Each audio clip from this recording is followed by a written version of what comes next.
I mean, the Biden administration is expected to announce new border measures as early as this week, but Title 42 is set to expire 2 weeks from today.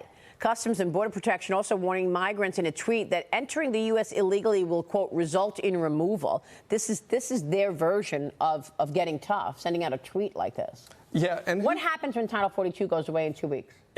I mean, we already have a mess, so it'll be more of a mess.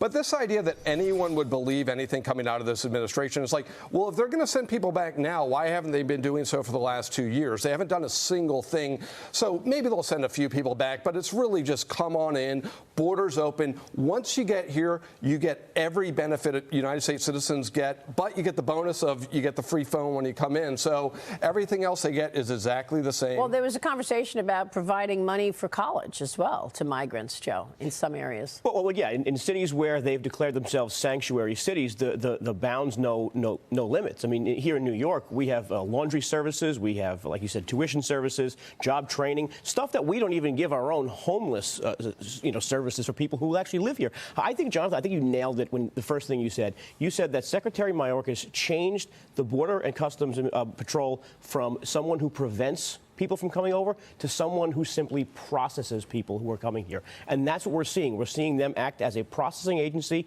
and then they're coming into cities like New York, El Paso, and elsewhere in between. I think you nailed that. But when he testifies, he acts like it's a surprise that he's being asked this question, saying that, the Republicans are misleading. I mean, he acts as if he's surprised. He says the border's secure. It's amazing. Yeah, his testimony is so bizarre because it almost seems like he's just trying to pretend to be incompetent so you could really hide what they're actually doing, because it is the most remarkably bizarre testimony. Well, Joe Manchin told me he's been getting that directive. Joe Manchin said, Mayorkas understands the border's wide open, but he's being told by Joe Biden and the administration to toe the line. And that's what he's doing. Jonathan, you've nailed it. Thanks very much for being here this morning. We appreciate it.